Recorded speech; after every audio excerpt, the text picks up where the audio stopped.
Shalom, selamat pagi saudara. Puji Tuhan, saya percaya kita semua bangun dalam keadaan baik dan siap menyambut hari ini.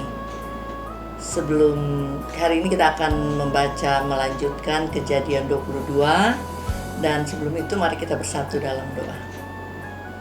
Bapa di surga, kami mengucap syukur karena Engkau telah membangunkan kami hari ini dalam keadaan yang segar, bugar, sehat, walafiat, siap menyambut hari ini Tuhan. Tuhan, sebelum memulai hari ini kami mau mendengar dan membaca firman-Mu. Oleh karena itu Roh Kudus kami undang Engkau hadir. Engkau sendiri yang memimpin, Engkau sendiri yang memberikan rema kepada masing-masing kami. Engkau sendiri yang membuka pengertian dan Engkau sendiri yang berbicara. Biarlah apa yang Kau katakan melalui firman ini merupakan penghiburan bagi yang berduka, menjadi kekuatan bagi yang lemah, dan menjadi semangat bagi orang-orang yang putus semangat, dan mendatangkan harapan, bahkan mendatangkan solusi bagi setiap masalah yang dihadapi oleh umat-Mu. Kami percaya itu, Bapa. Segala roh setan, roh jahat yang berusaha ganggu, yang berusaha menyalahartikan, kami usir, kami ikat kuasanya, kami usir demi nama Tuhan Yesus Kristus. Biar kami hanya mengizinkan atmosfer Roh Kudus ada di sekitar kami. Tidak ada kekuatan atau kuasa lain, karena yang kami undang, kami minta memimpin kami hanya Roh Kudus. Terima kasih. Demi nama Tuhan Yesus kami berdoa dan mengucap syukur. Haleluya. Amin.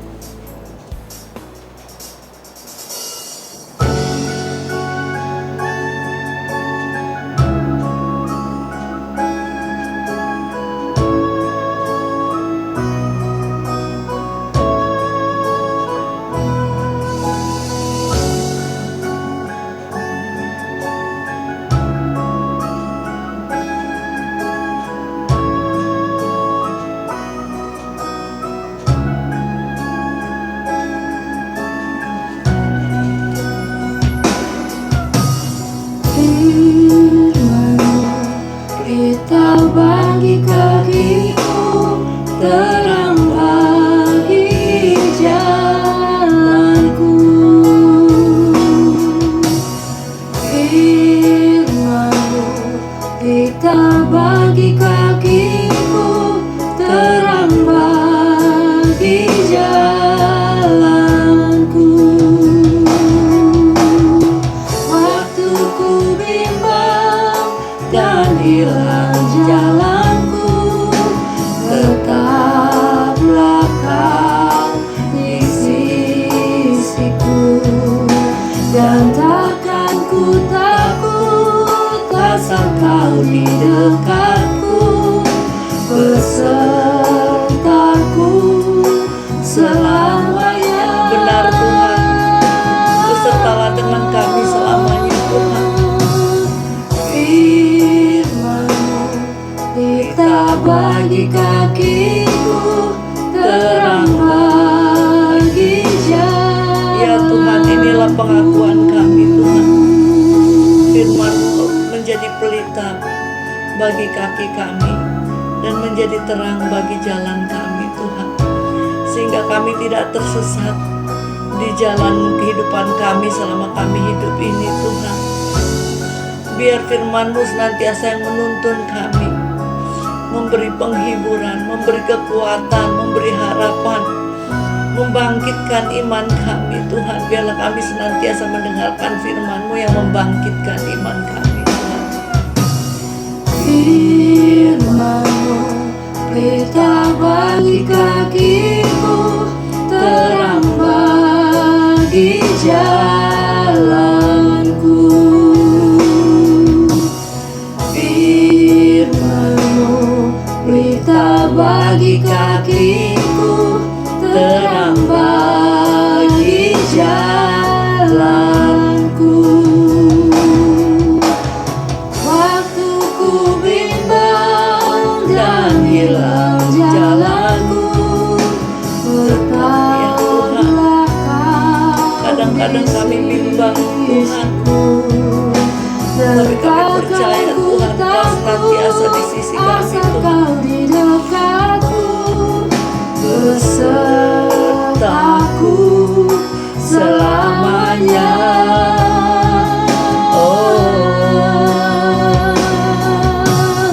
Firman-Mu pelita bagi kakiku, terang bagi jalanku, terang bagi jalanku.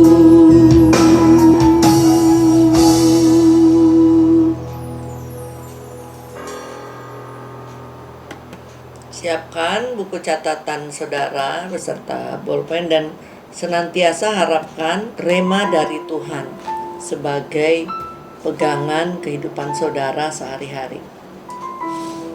Judul perikop Kejadian 22. Judul perikop kepercayaan Abraham diuji. Ayat 1. Setelah semuanya itu Allah mencoba Abraham. Ia berfirman kepadanya, "Abraham," lalu sahutnya, "Ya Tuhan." Di sini terjemahan bahasa Indonesia dikatakan mencoba. Tapi kalau kita baca di Yakobus 1 ayat 13, Allah tidak mencobai siapapun dan tidak dicobai juga. Jadi kalau Allah melakukan hal seperti itu lebih kepada ujian. Makanya judul perikop di atas itu Abraham diuji. Apa beda ujian, yaitu testing, dengan pencobaan, temptation? Kalau ujian itu kayak kita sekolah, ujian supaya naik kelas. Kalau nggak lulus ya tetap kelas, bukan turun kelas gitu kan, itu ujian. Tapi kalau pencobaan, dicobai supaya jatuh, itu dia. Jadi yang mencobai adalah iblis atau keinginan daging kita. Dalam kitab Yakobus dikatakan keinginan daging kita lah, keinginan kita yang mencobai kita. Tapi kalau Allah itu hanya menguji, bukan mencobai. Jadi nggak ada pencobaan dari Allah. Jangan salah ya, jangan bilang. Saya sering dengar orang-orang bilang, waduh ini cobaan dari Allah. Allah nggak pernah mencobai. Anda harus tahu itu. Allah hanya menguji. 2. Firman-Nya, "Ambillah anakmu yang tunggal itu yang engkau kasihi, yakni Ishak. Pergilah ke tanah Moria." Tanah Moria itu sekitar 120 km dari Gerar dari Berseba, dan persembahkanlah dia di sana sebagai korban bakaran pada salah satu gunung yang akan kukatakan kepadamu. Saudara, Abraham udah lama nunggu anak, 25 tahun dapat anak. Ini udah senang-senang sama anaknya, Tuhan minta mempersembahkan.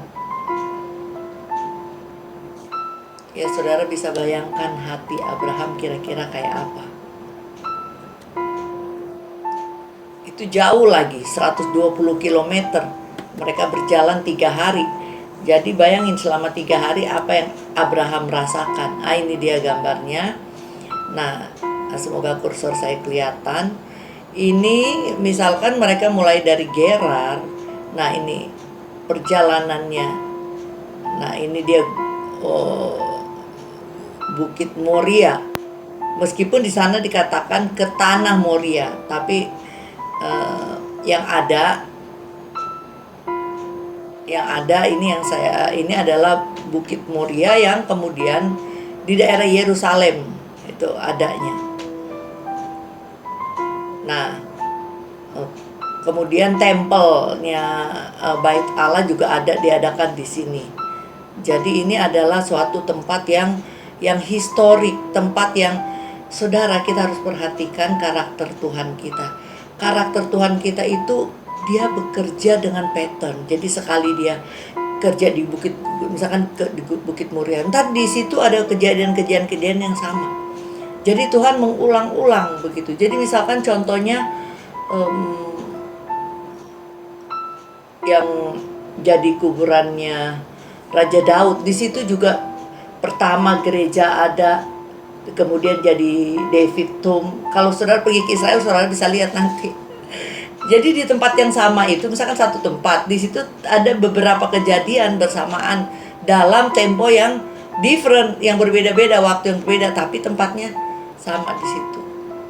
Juga kalau saudara mempelajari lebih lanjut mengenai penanggalan Israel, nanti di tanggal-tanggal yang sama itu ada kejadian, misalkan 9 Av, tanggal 9 bulan Av. Itu kejadiannya long back dulu zaman Esther, waktu orang Israel mau dihancurkan oleh eh, eh, orang Persia, siapa tuh, bukan Mordekai, satunya lagi Naaman ya namanya, lupa saya. Nah itu terjadinya tanggal 9 Av.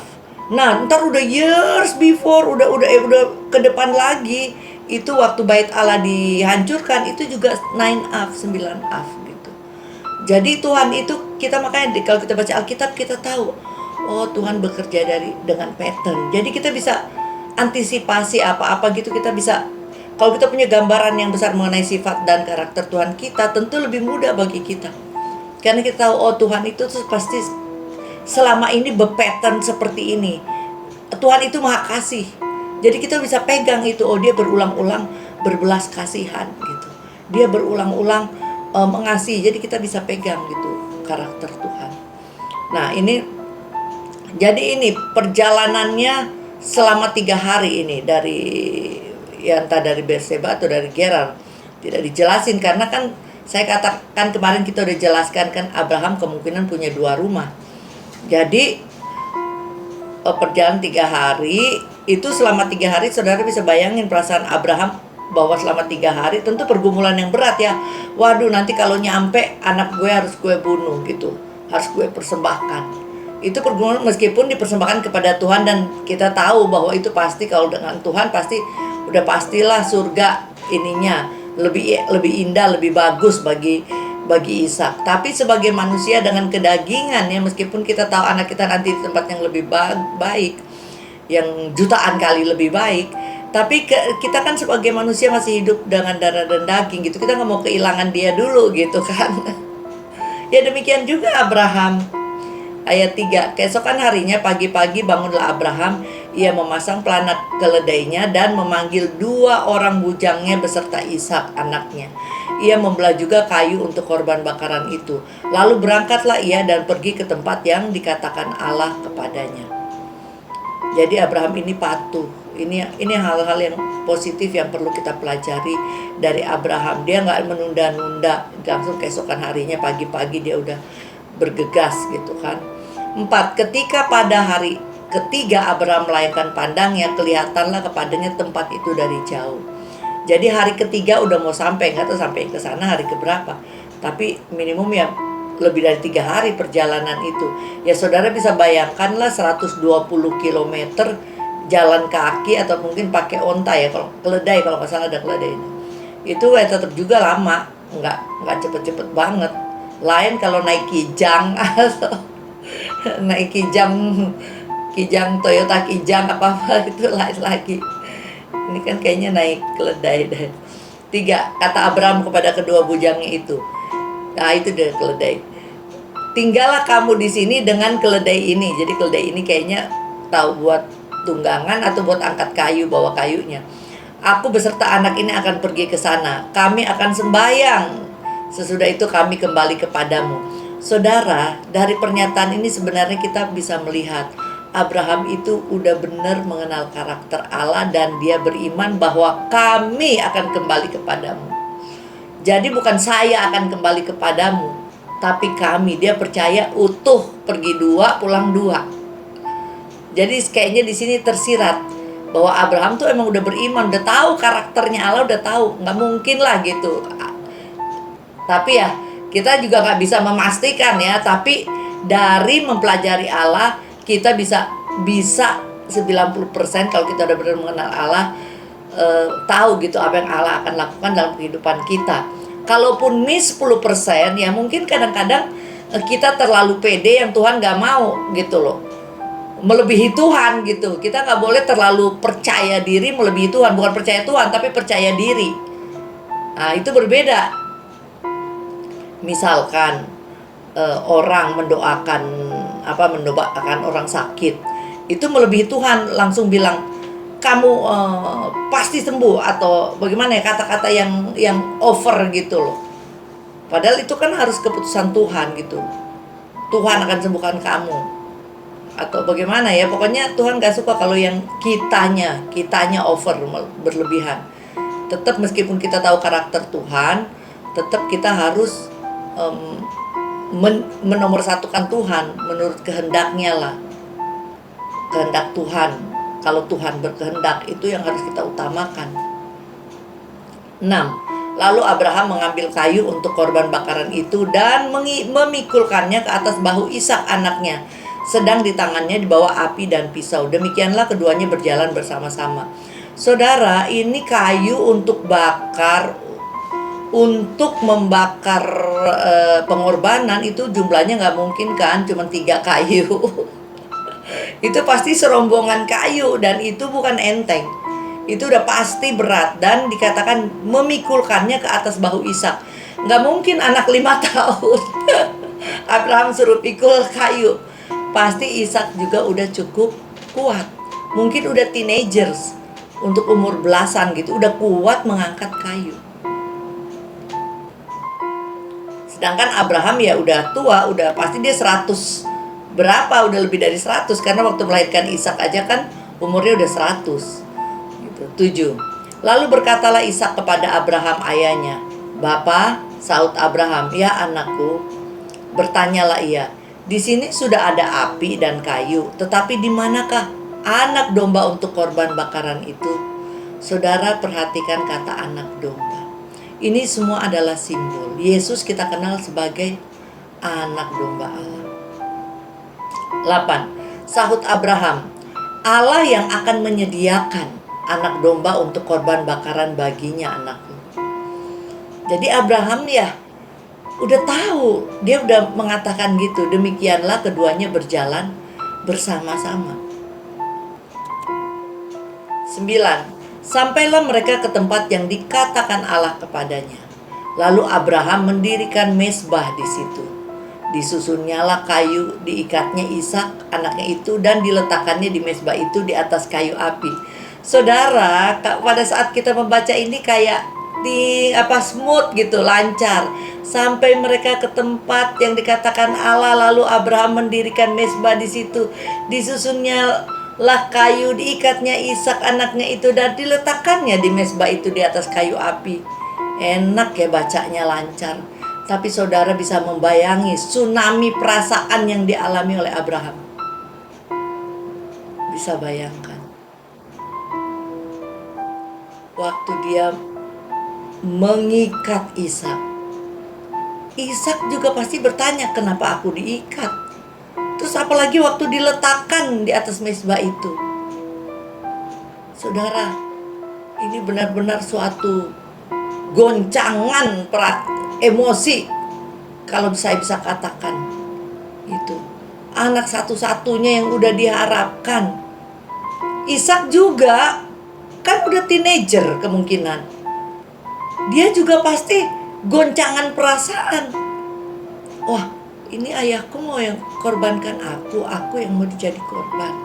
Tapi kelihatannya dua-duanya udah punya iman yang ekstrim kuatnya pada Tuhan. Dua-duanya udah ekstrim percaya pada Tuhan.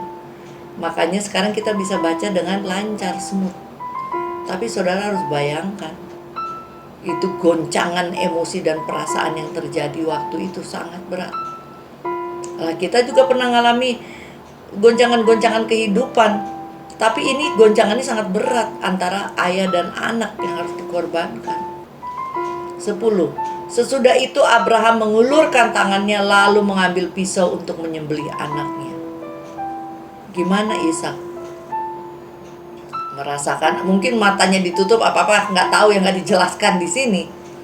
Tapi ya dia akhirnya kan pasti dia tahu apa yang akan terjadi pada dirinya. Tapi Alkitab tidak menuliskan ada Abraham kejar-kejar Ishak gitu, nggak ada. Nggak ada tulisan Ishak berteriak-teriak, Abraham tempeleng dulu biar pingsan baru diikat, nggak ada. Ini semua berjalan lancar. 11. Tetapi berserulah malaikat Tuhan dari langit kepadanya, "Abraham, Abraham," sahutnya, "Ya Tuhan."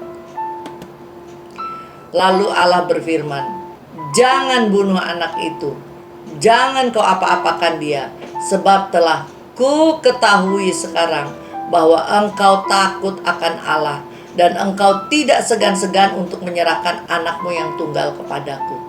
Saudara, waktu Abraham mau udah angkat pisau mau menyembelih Ishak, dikatakan di situ mau menyembelih Ishak. Sebenarnya secara hati pikiran Ishak itu udah mati di hati Abraham pasti. Sebelum tindakan di hati udah ada keputusan. Jadi Abraham di hati dan pikirannya udah pada demikian yakin, bukan yakin, iya yakin dan udah pasrah, campur yakin, campur percaya itu kepada Tuhan. Bahwa apapun yang Tuhan suruh pasti terbaik. Iman udah seperti itu. Meskipun belum melakukan tindakan, tapi di hatinya udah ada keputusan seperti itu. Nah, di sini dikatakan sebab telah ku ketahui. Sebenarnya yang mengetahui hati Abraham selain Tuhan, ini juga merupakan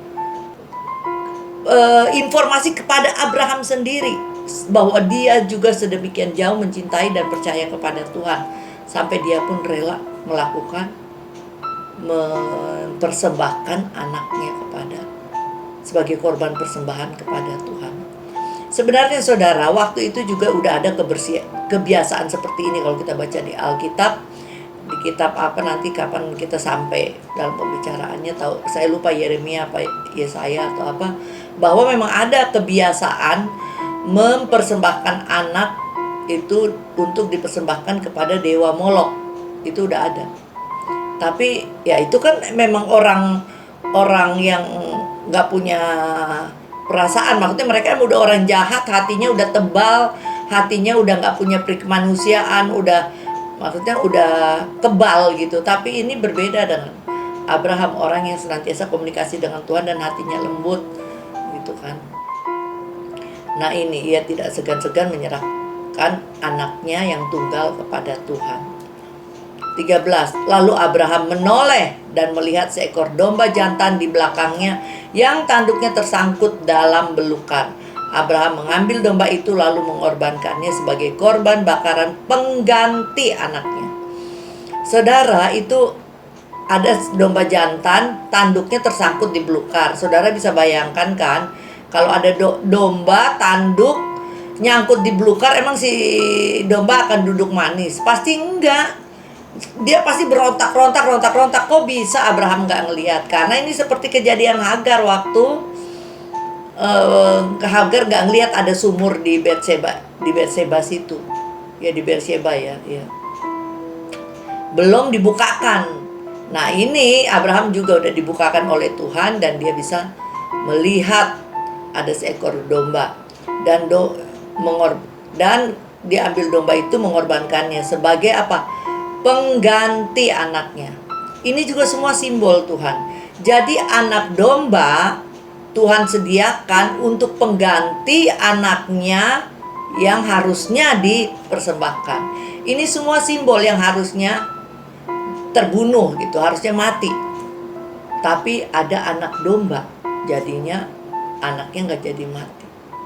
Ini semua simbol sebagai Tuhan Yesus sebagai anak domba yang menggantikan kita. Tapi kita ini manusia berdosa harusnya mati, bukan kayak Ishak yang emang persembahan aja. Tapi manusia di seluruh dunia emang harus mati, bukan karena sebagai persembahan, sebagai hukuman dosa. Tapi Tuhan Yesus yang adalah anak domba Allah atau anak Allah sendiri datang untuk sebagai pengganti kita yang harusnya dihukum mati. Tuhan Yesus yang menjalani hukum mati. Ini semua simbol, saudara. 14. Dan Abraham menamai tempat itu Tuhan menyediakan. Sejak itulah istilah Jehovah Jireh atau Yehovah Yireh bahasa Indonesianya itu mulai, yaitu Tuhan menyediakan. Jadi inilah pertama kali istilah Yehovah Yireh, orang beriman kepada Yehovah Yireh, yaitu Tuhan sendiri. Sebab itu sampai sekarang dikatakan orang di atas gunung Tuhan akan disediakan. Nah, ini saudara, saya percaya kita semua yang sekarang ini hidup terutama dalam masa pandemi, baik orang kaya orang miskin, tentu memperoleh imbasnya. Tapi saudara ingat bahwa Tuhan yang kita sembah adalah Jehovah Jireh, adalah Yehovah Yireh. Dia yang menyediakan. Saudara gak perlu terlalu khawatir memikirkan apa yang harus saya makan, apa yang harus saya pakai. kita berimanlah pada Yehova Yire. Dia Yehova Yire yang akan cari jalan bagi kita. Tapi tentu kita nggak bisa nongkrong aja. Jadi dari pihak kita harus ada kolaborasi dari pihak kita dan dari pihak Tuhan. Kita harus ada usaha juga, nanti Tuhan yang memultiply usaha kita sehingga mendatangkan hasil. Kita nggak bisa nongkrong di rumah main game doang gitu kan, terus mengharapkan Tuhan datang bawa satu truk makanan. Nggak mungkin itu, karena Tuhan kan bukan supplier catering yang kita datang antar. Tuhan adalah dia yang berkomunikasi sama kita. Kamu kurang apa, biarpun Tuhan udah tahu, kita harus bilang Tuhan kurang ini, saya harus apa gitu. Jadi Tuhan adalah Bapa yang ingin kita komunikasi terus. Nanti kita langkah satu langkah, Tuhan langkah sisanya untuk menyediakan. Kayak Abraham ini kan, Abraham ngambil langkah, dia yang siapin kayunya, dia yang siapin apanya, semuanya ada langkah, baru datang dombanya. Demikian juga dengan kita. Jadi bukan cuma berdoa aja, kita juga dalam keadaan seperti sekarang, misalkan kita kekurangan apa di masa pandemi ini, kita juga harus melakukan langkah-langkah sambil berdoa, mengharapkan kepada Tuhan. Nanti Tuhan yang kita kenal sebagai Jehovah Jireh inilah yang akan menyediakan. Amin. 15. Untuk kedua kalinya berserulah malaikat Tuhan dari langit kepada Abraham. 16. Katanya, aku bersumpah demi diriku sendiri. Demikianlah firman Tuhan. Karena, jadi ini ada sebab akibat. Karena engkau telah berbuat demikian dan engkau tidak segan-segan untuk menyerahkan anakmu yang tunggal kepadaku. Atau dengan kata lain, karena engkau demikian nekat percaya kepadaku, demikian nekat sampai yang terpenting dalam hidupmu engkau serahkan kepadaku, engkau berani menyerahkannya kepadaku, maka ini ada makanya ayat 17. Jadi ada korelasi antara apa yang kita perbuat, antara iman kita, antara kepercayaan kita, antara kesediaan kita berkorban. Itu semua ada korelasinya dengan ini. Maka aku akan memberkati engkau berlimpah-limpah, membuat keturunanmu sangat banyak, seperti bintang di langit, seperti pasir di tepi laut, dan keturunanmu itu akan menduduki kota-kota musuh. Saudara, meskipun Tuhan sudah menjanjikan ini semua sebelumnya kepada Abraham, tetapi sekarang ini makin dikonfirmasi lagi, supaya Abraham juga melihat ini, bahwa dia memang bahwa dia udah melewati ujian-ujian dan dia udah naik kelas untuk siap menerima berkat yang berlimpah-limpah. Jadi janji Tuhan berkat mungkin di sini, tapi orang untuk mencapai sini juga harus melewati ujian-ujian. Ada ujian-ujian karena Tuhan gak mau memberi berkat pada orang yang gak lulus ujian, alias nanti diberi berkat bermiliar-miliar tapi dia belum siap untuk terima berkat. Akhirnya begitu udah ada berkat malah sibuk kesana kemari, malah jatuh dalam drugs, jatuh dalam pemain wanita dan sebagainya. Tuhan gak mau. Tuhan mau orang yang udah siap terima berkatnya, bukan orang yang males-malesan. Dan orang yang udah cinta Tuhan tahu kalau diberkati Tuhan, berkat ini juga bukan untuk diri pribadinya, tapi untuk kerajaan surga juga. Kita kalau diberkati Tuhan, kita diberkati bukan untuk diri kita tok. Emang diri kita diberkati, tapi lebih kepada kita steward, pengelola berkat Tuhan yang dipercayakan kepada kita. Nah, Tuhan mau sampai kita mencapai mentalitas seperti itu, bukan mentalitas sini aku buat aku mau beli ini, aku mau ini, aku. Bukan seperti itu. Nah, ini jadi berkat itu Tuhan udah janjikan, udah ada, tapi orang harus melewati ujian-ujian, bukan pencobaan. Sekali lagi ingat, ujian-ujian, lulus ujian supaya kita sama berkat itu sepadan. Tuhan menyepadan melalui ujian-ujian, Tuhan menyepadankan kita dengan berkat yang akan kita terima. Amin. 18. Oleh keturunanmu lah semua bangsa di bumi akan mendapat berkat, karena engkau mendengarkan firmanku. Nah gini saudara, ini kita kan lagi baca Alkitab. Ini kita harus dengarkan firman-firman Tuhan yang kita baca ini. Pasti ada berkatnya. Nah ini 18 sudah digenapi zaman sekarang. Dari keturunan Abraham, tepatnya dari cucunya keturunan Israel, saudara lihat seluruh bangsa di dunia dari Israel yang cuman di peta tuh cerit kecil banget. Tapi saudara kalau perhatikan, pemenang hadiah Nobel terbanyak ya dari Israel. Bukan dari negara Israel, maksudnya dari negara Israel mungkin cuma 6. Tapi mungkin di Amerika 128 dari 120 berapa orang itu, semuanya kebanyakan mayoritas adalah orang keturunan Israel yang tinggal di Amerika, juga di Inggris dan di mana-mana. Yang memenangkan Nobel itu meskipun dia warga negara Amerika, tapi as a matter of fact mereka adalah orang Israel, Yahudi, Jews. Nah, inilah kenapa penggenapan janji ini, karena Abraham mendengarkan firman Tuhan dan taat. Nah, sekali lagi Tuhan adalah Tuhan yang menepati janji. Udah years, sekarang udah berabad-abad berikutnya masih janji ini ditepati. 19. Kemudian kembalilah Abraham kepada kedua bujangnya, dan mereka bersama-sama berangkat ke Beersheba, dan Abraham tinggal di Beersheba. Jadi mereka bukan kembali ke Gerar, tempat Abraham yang dimana ada Sarah, tapi ke Beersheba. Mungkin di sini ada Hagar membangun rumah di Beersheba mungkin. Kita nggak dijelaskan oleh Alkitab, cuman ingat kemarin waktu diusir Hagar pergi ke Beersheba, tinggal, dan dia melihat sumur di Beersheba, kemungkinan dia tinggal di situ. Selanjutnya keturunan Nahor 20. Sesudah itu Abraham mendapat kabar juga Milka telah melahirkan anak-anak lelaki bagi Nahor saudaramu. 21. Uz anak sulung, dan Bus adiknya, dan Kemuel ayah Aram. Nah, saudara ingat Nahor siapa? Nahor itu juga anaknya Terah, bapaknya Abraham. Jadi waktu Terah membawa keluarganya, sebenarnya kan Tuhan udah taruh di hati Terah tuh. Terah perjalanan mau ke Kanaan juga, tapi berhenti di Haran. Sampai di Haran, ya dia bawa 3 anaknya juga. Sampai di Haran itu anaknya yang namanya Haran itu meninggal. Tapi Haran punya anak kan, Lot. Lot itu dibawa sama Abraham kan. Tapi selain Lot punya anak Milka dan lainnya lupa siapa namanya. Nah, Milka inilah yang kemudian kawin sama pamannya sendiri dengan adiknya Nahor. Jadi zaman dulu emang udah ada kebiasaan kayak gitu. Nggak tahu, mungkin kayaknya di Indonesia juga ada ya, Pariban atau apa ya di suku Batak.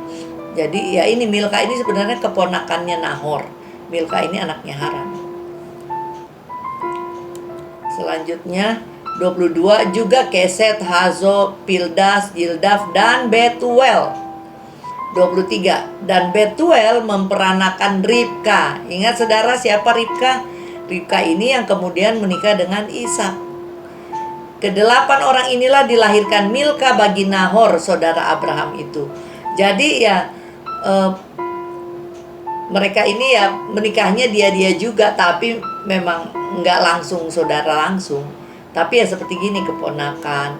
Terus kalau Ribka ini kepada Ishak berarti sepupuan.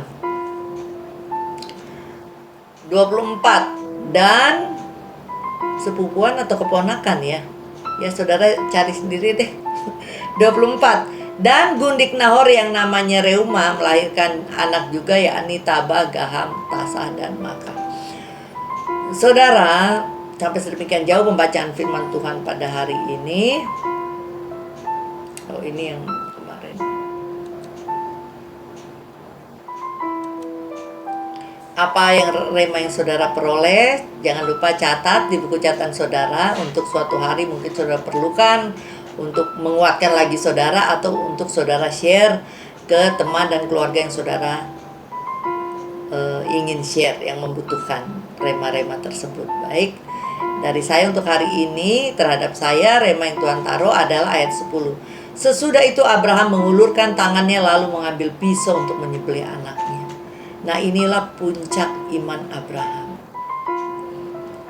Ini yang kita juga perlu turuti, bukan membunuh si ini ya anak kita. Jangan salah. Itu orang-orang Farisi mungkin akan mentranslate atau menerjemahkan kita harus bunuh anak kita. Tapi kita enggak, kita lebih rohani. Yang kita lihat adalah bagaimana kita harus, apabila Tuhan minta kita mempersembahkan sesuatu yang paling kita hargai, kita harus mau. Jadi kalau dengan Tuhan itu kita jangan pikir-pikir, jangan hitung-hitungan, jangan transaksional, jangan. Kalau kita ini contoh kecil, saya tahu pernah kasih contoh apa enggak. Waktu saya mau mulai ini pembacaan Alkitab ini, itu kan harus pakai handphone, laptop dan benek lah. Nah, handphone saya kan udah penuh dengan gambar-gambar memori cucu, memori anak, segala macam yang saya sayangi gitu ada. Tapi saya perlu ini untuk recording voice, untuk taruh ya segala macam deh. Sedangkan udah penuh itu, nggak bisa bergerak itu handphone karena udah penuh. Tapi terus saya bilang, aduh sayang nih Tuhan, mau dihapus gimana. Tapi terus kayak ada peringatan, cuman soal foto sama memori kamu sayang? Langsung detik itu juga, enggak sayang.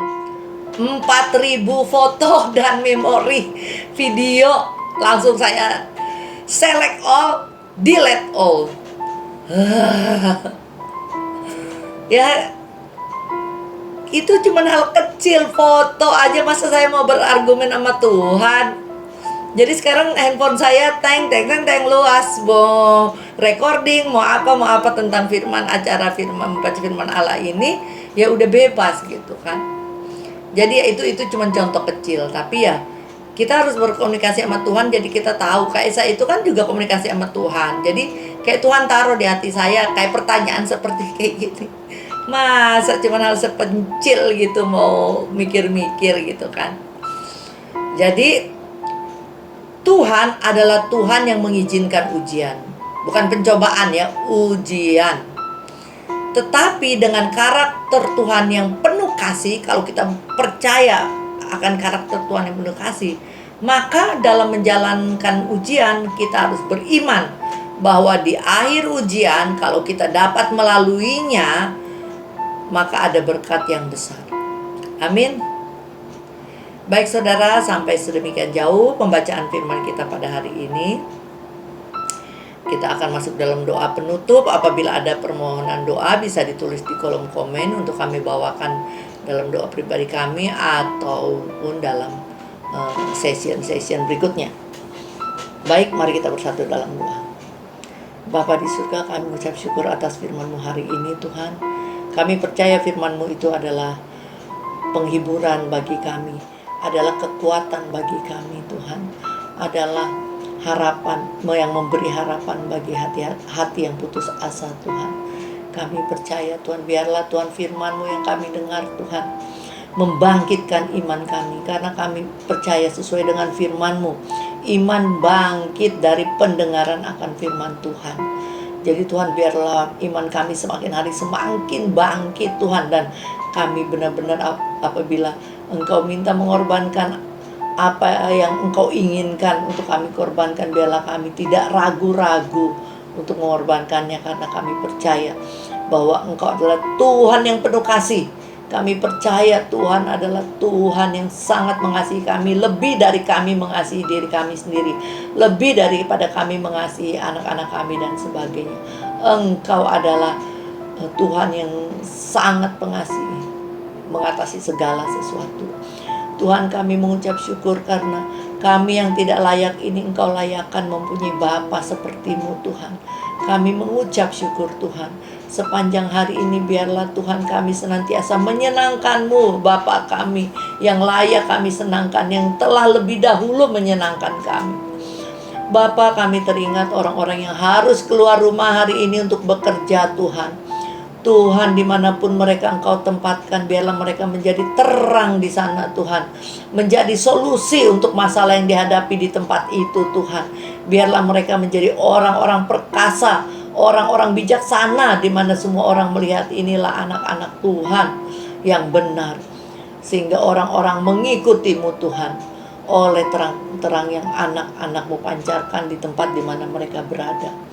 Jauhkan mereka dari kecelakaan, jauhkan dari intrik-intrik jahat, orang-orang jahat, orang-orang iri, jauhkan dari segala kekejutan, jauhkan dari virus corona dan berbagai penyakit Tuhan. Tetapi biarlah hanya berkat dan kelimpahan Kau curahkan atas mereka. Beri hikmat, kebijaksanaan, otoritas dan wibawa dimanapun Engkau tempatkan mereka. Baik di kantor, di pabrik, di dalam pelayanan, dimanapun Kau tempatkan.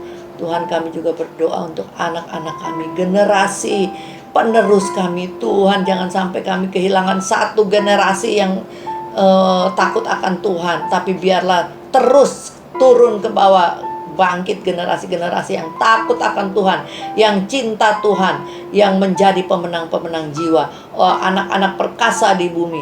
Ya Tuhan, kami berdoa, lindungi juga mereka. Jauhkan dari pergaulan yang salah, jauhkan dari segala addiction terhadap gadget, games, addiction pornografi, addiction judi, rokok, dan minuman keras, drugs. Jauhkanlah Tuhan dari anak-anak kami. Biar ada perlindungan-Mu Tuhan, lindungi Tuhan. Dan biarlah mereka dalam studi mereka, dimanapun mereka Engkau tempatkan, mereka menjadi anak-anak yang berhasil dan menjadi terang dunia Tuhan. Terima kasih Bapa.